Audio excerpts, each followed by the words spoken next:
Et bonjour, bienvenue pour cette vidéo d'actu ludique de notre boutique Jeux Barjo à Bordeaux. Ben, ici présent, Romain et toujours Pierre, le derrière la caméraman. caméra.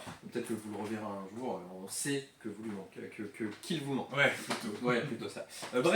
Désolé pour la semaine dernière, on n'a pas pu faire la petite vidéo habituelle puisque problème technique, mon téléphone ça à première vue n'est pas capable de faire un format de vidéo que notre petit programme de montage gère. Du coup, on va rattraper aujourd'hui avec en plus les nouveautés de la semaine et on va vous présenter tout ça parce qu'il y a quand même quelques petits trucs. Pas mal de trucs sympas quand même, hein, Ça on va pas se mentir. on va commencer par mon petit chéri. Voilà.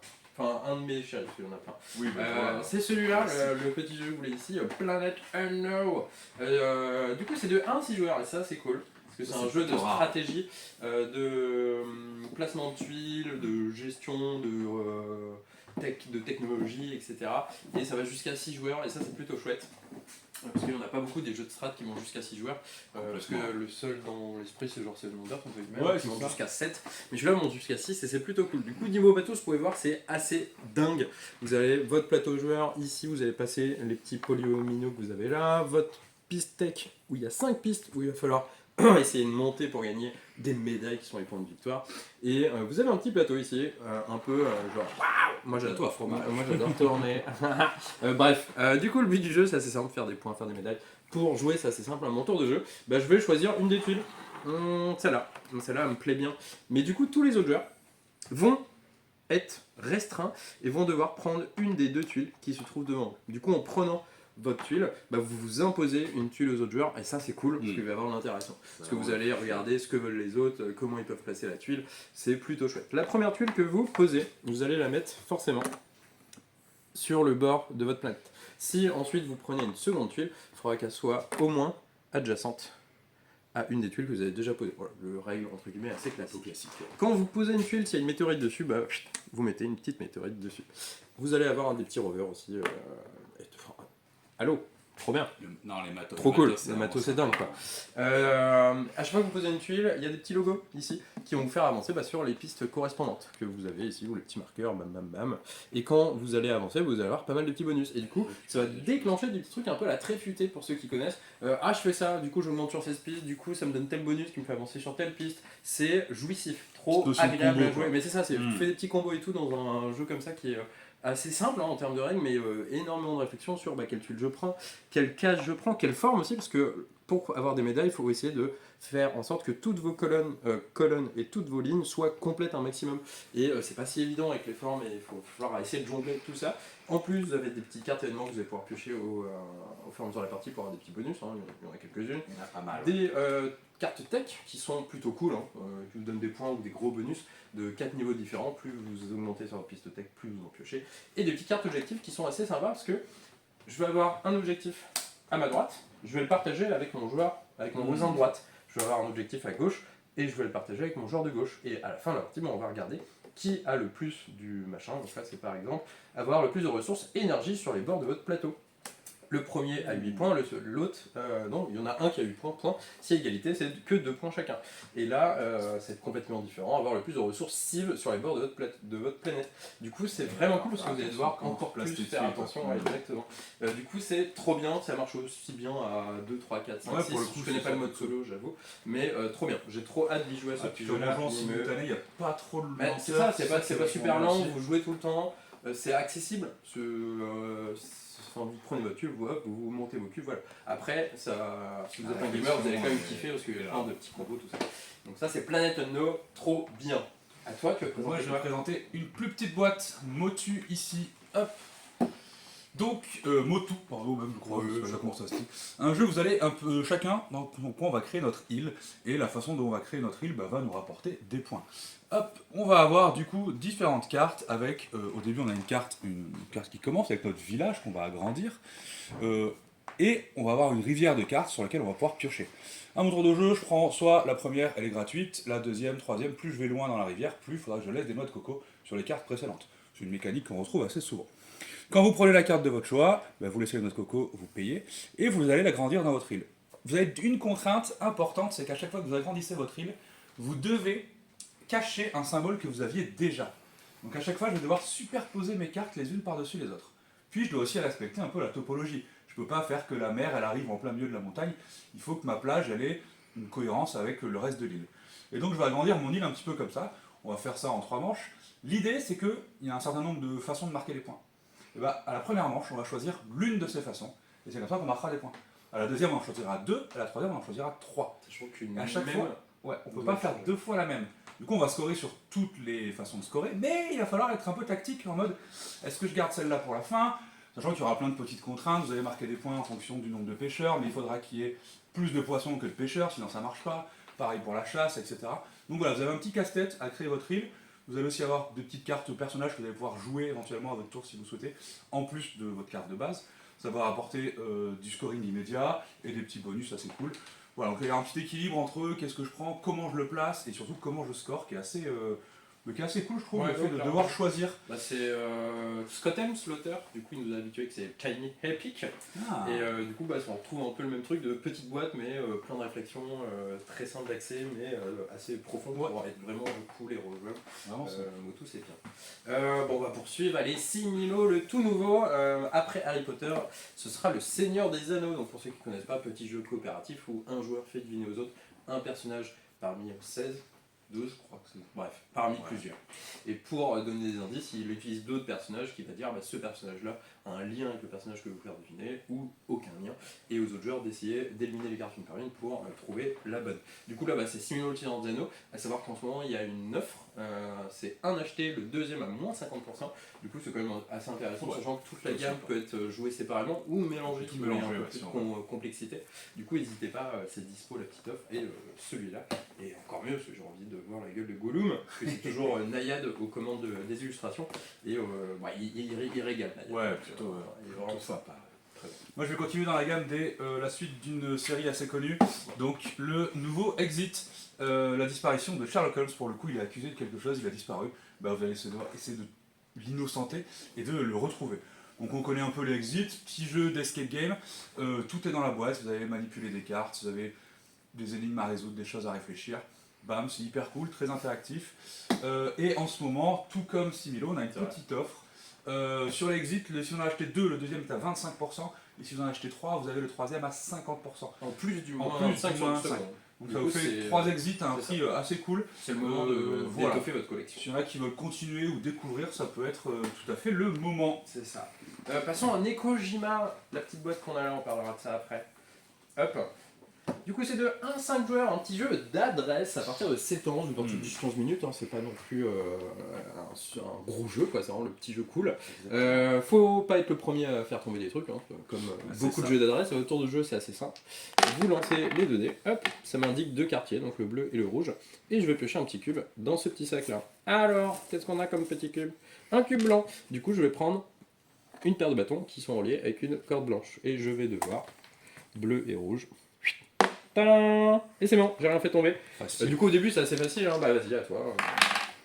Oh là Moi, du coup il est pas... c'est dommage. La face noire c'est que c'est moi qui vais imposer les quartiers où il va devoir jouer. Bah ça sera bleu et rouge. Facile. T'as pioché un cube noir. Alors tu dois repiocher un autre cube. Et après Attends, un autre cube.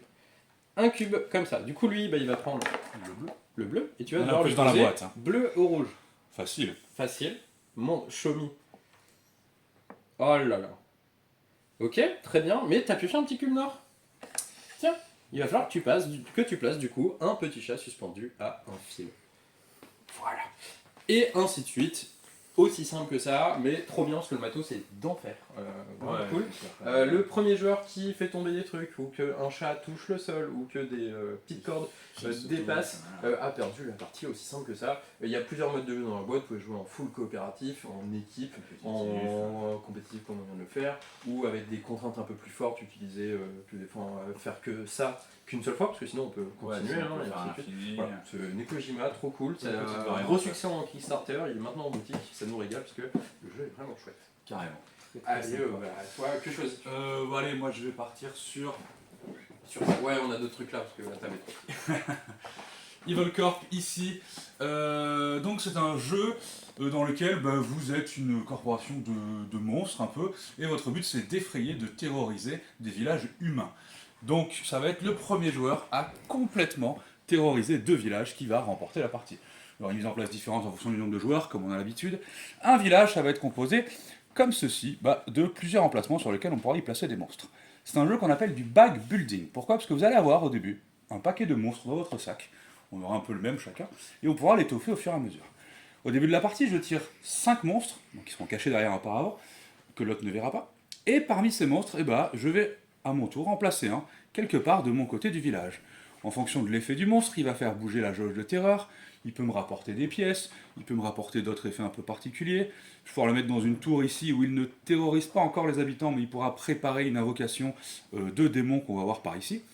Puis mon adversaire, imaginons Romain, replace un monstre, on rééquilibre la jauge de terreur, etc. etc. À mon tour de jeu, je vais pouvoir récupérer, donc, comme je l'ai dit, des petites pièces. Ici, j'aurai des petits jetons qui me donnent des effets supplémentaires. Avec ces pièces, je pourrai aussi acheter des nouveaux monstres. Comme on voit, il y a un petit endroit ici avec des monstres qui ont un coût, qui ont un niveau de terreur et qui ont des effets plus ou moins puissants. Ces monstres, ils vont dans mon sac. Pourquoi? Parce que à la fin de la manche, quand on a chacun placé nos 5 monstres, on vérifie le niveau de terreur, on fait avancer ce petit bouclier ici qui, s'il arrive ici, j'ai gagné un point de victoire, il m'en faut 2 pour gagner la partie. Et puis tous les monstres qui ont été joués, on les enlève.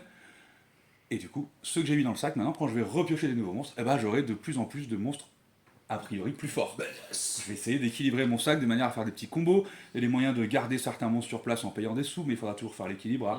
Est-ce que je garde des sous, est-ce que je dépense des sous? Chaque monstre a des petits pouvoirs. Chaque monstre a des petits pouvoirs assez variés, assez uniques. Quand on pose, ça peut déclencher le pouvoir d'un autre monstre qu'on a déjà Puis la couleur des monstres aussi aura des effets, il y a plein de trucs pour les valeurs. Et le côté cool aussi que j'aime beaucoup, moi, c'est que vous avez un plateau village à votre gauche et un plateau village à votre droite. Sur le plateau de gauche, vous allez vous battre dessus avec votre voisin de gauche, et sur le plateau de droite, vous allez vous battre dessus avec votre voisin de droite. Là, je pourrais avoir Romain et Pierre en parallèle. Et du coup, il va y avoir tout un équilibre à choper là-dessus de moi je peux pas trop te combattre ce tour-ci ici parce que t'as l'air un peu fat, un peu fort. Du coup, je vais plus me battre avec le voisin de gauche cette manche-ci. Et du coup, il y a vraiment toute cette dynamique qui est vraiment cool, un peu à la planète No avec les objectifs entre les joueurs où vous allez aussi constamment surveiller ce que font les autres. Oui, beaucoup d'interactions, c'est vraiment bien, très cool. On va parler de la nouvelle extension de Smile Life, le petit jeu où vous faites votre vie. Du coup, la 4e extension pour être exact vient de sortir. C'est fantastique, du coup vous allez pouvoir rentrer des cartes dans le jeu de base, fantastique, il va y avoir des licornes, des vampires, etc. pour encore plus avoir une belle vie, ou ce qu'on préfère, encore plus pourrir la vie des autres. Exactement. Voilà. Donc c'est dispo, n'hésitez pas, Smile Life. Fantastique. À moi, je veux parler du gros truc là. Le très grand. Ça là, ça c'est trop bien. C'est sorti, c'est là, enfin. Les Aventures du Rail Legacy, du coup, c'est le tout nouveau, sorti la semaine dernière, depuis la vidéo, on n'a pas pu la mettre en ligne. Donc, les Aventures du Rail, entre guillemets, normalement tout le monde connaît un peu, c'est un grand classique des jeux familiaux. Du coup, là, ils ont sorti un mode Legacy. Alors, Legacy, qu'est-ce que c'est? Qu'est-ce que c'est, Romain? Du coup, le Legacy, c'est un jeu où vous allez avoir un système de campagne, donc plusieurs parties que vous allez devoir faire dans un certain ordre. Et à chaque fin de partie, vous allez ouvrir des boîtes, débloquer du matériel, débloquer de nouvelles cartes, et ainsi de suite. Et c'est un jeu que vous allez, entre guillemets, customiser pendant votre partie. Vous allez avoir des petits autocollants à poser sur des cartes, sur le plateau. C'est aussi simple que ça. Donc vous allez me dire, mais du coup, on peut jouer qu'une seule fois. Et non! Dans celui-là, vous avez une campagne de 12 parties, donc il va falloir faire pour débloquer tout l'ensemble de la boîte, parce que quand vous ouvrez la boîte, il y a plein de boîtes qui sont scellées, qu'il faut ouvrir à certains moments clés. Mais une fois que vous avez fini la campagne, les 12 parties, vous pouvez rejouer à l'infini. Et ça, c'est le côté super chouette. Et du coup, au gré des scénarios, des 12 parties, vous allez non seulement débloquer des nouvelles cartes, des nouveaux effets, des nouvelles mécaniques. Donc ça rend le jeu un peu plus poussé entre guillemets en termes de réflexion, donc ça reste familial, ne vous inquiétez pas, mais il y aura des trucs à prendre en compte en plus. Et aussi vous débloquez le morceau de plateau, parce qu'au début vous jouez qu'avec les États-Unis de l'Est, et au fur et à mesure de la partie, de vos parties d'ailleurs, vous allez débloquer les plateaux qui vont vous emmener de plus en plus vers l'Ouest, et vous allez avoir un giga plateau débloqué ensuite pour faire vos parties. Du coup en temps de partie ça va de 1 demi-heure à 2 heures, parce qu'au début de partie, les plateaux sont assez petits, donc plus vous jouez, plus vous avez de plateaux, plus c'est un peu plus long. Et le but du jeu, à chaque tour, à chaque partie, c'est d'être le plus riche, parce que là il n'y a plus de notion de points quand vous posez vos wagons. Vous allez gagner de l'argent avec des petites cartes objectifs que vous avez secrètement, que vous pouvez conserver d'une manche à une autre. Vous allez pouvoir valider les trajets, ça c'est classique.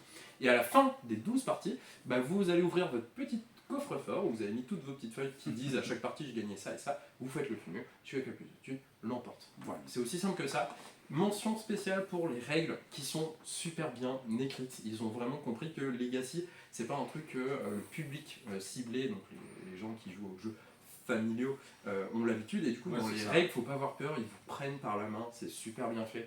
Il y a une petite phrase que j'ai beaucoup aimée, ils disent à un moment donné, si vous avez oublié un truc, un détail, essayez de revenir dessus, mais si c'est pas possible, c'est pas grave, continuez à jouer, l'important c'est de jouer. Et cette phrase, c'est de s'amuser, c'est ça en fait. Exactement, c'est pépite. Faut s'amuser. Notion spéciale à la première boîte que vous ouvrez, à vous mettre des étoiles, mais dans les yeux direct. C'est oufissime. La première boîte, c'est pareil que c'est assez fou. Ah, c'est fou. Moi, je découvre ça la semaine prochaine avec.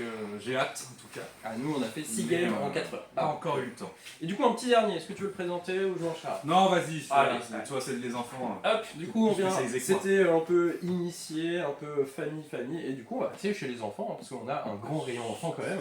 Et cette année, il y a pas mal de belles sorties. Du coup, la chasse aux œufs, donc c'est de 2 à 4 joueurs, c'est à partir de 5 ans, une petite partie de 10-15 minutes, grosso modo. Et du coup, vous allez avoir un petit plateau qui représente un petit labyrinthe. Sur ce plateau, on va mettre plein de jetons œufs à certains endroits. Tous ces œufs se ressemblent presque, parce qu'il y a toujours un petit détail de différent. Chaque joueur aura un petit personnage au début du labyrinthe, du parcours. On va tirer un jeton œuf d'un petit sac, ça va nous indiquer quel œuf il faut avoir. Et du coup là ça va être jeu rapidité d'observation entre guillemets classique. Il faut trouver le bon œuf par rapport à celui qu'on vient de sortir et il faut y amener notre petit bonhomme le plus rapidement possible. Vous êtes le premier à y arriver, bam, vous prenez le jeton, ça vous donnera des points de victoire à la fin, mais vous savez pas combien, parce que chaque œuf peut donner des nombre de points de victoire différents. Dès qu'il n'y a plus d'œufs, à force de faire ce petit jeu, fin de partie, on regarde sur quelques points, assez simple. Mais le truc vraiment que j'ai beaucoup aimé, c'est le second module, parce qu'il y a un second module de jeu pour un peu complexifier la chose, mais ça reste quand même très bien. Vous allez retourner le plateau, vous allez avoir un autre labyrinthe, vous allez poser les œufs pareil, mais là le petit truc du jeu c'est que quand vous tirez un œuf, dans votre tête, il va falloir le trouver et ensuite compter le nombre de déplacements que vous devez faire pour aller jusqu'à cet œuf à partir d'un certain point. Et il faut essayer de trouver le nombre minimum, le chemin le plus rapide exactement, comme dans Ricochet Robot. C'est un jeu du coup de réflexion spatiale et dès qu'un joueur a trouvé le minimum, il va le faire pour si c'est bien le cas, si c'est le cas, il prend l'œuf.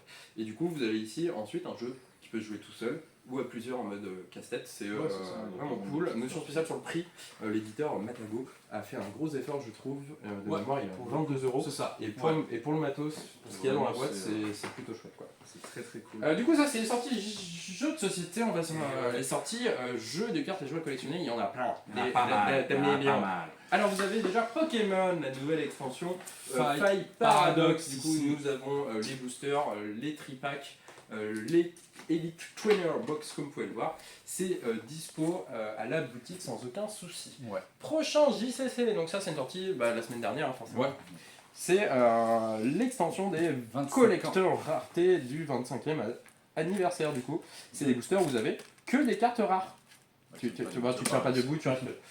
Et du coup, ça vaut le coup, parce que c'est que des bangers, entre guillemets, que des cartes qui sont jouées dans les vrais decks de tournoi. Du coup, si vous cherchez des cartes un peu précises pour étoffer votre deck correctement, ça c'est nickel croc. Et sinon, aujourd'hui, sortie de la semaine assez grosse quand même, c'est la nouvelle extension de Magic the Gathering, c'est les cavernes oubliées d'Ixalan. Donc c'est un retour sur Ixalan, parce que la première extension est sortie il y a quelques années déjà. Du coup, comme vous pouvez le voir, 4 decks Commander. Vous avez bien entendu aussi de dispo les boosters d'extension. A noter que les boosters collector ne sont pas encore arrivés parce que Wizards of the Coast ont été un peu mauvais et du coup on les reçoit un peu plus tard. Vous avez aussi les bundles et voilà, tout est dispo dès aujourd'hui. Les cartes à l'unité aussi. On a ouvert quelques boîtes et vous pouvez venir vous faire plaisir pour choper quelques spoilers. N'oubliez pas les avant-premières. Ce soir, demain soir et dimanche après-midi en 3 lettres de tête. Et voilà, on vous fait des bisous une prochaine fois. A plus.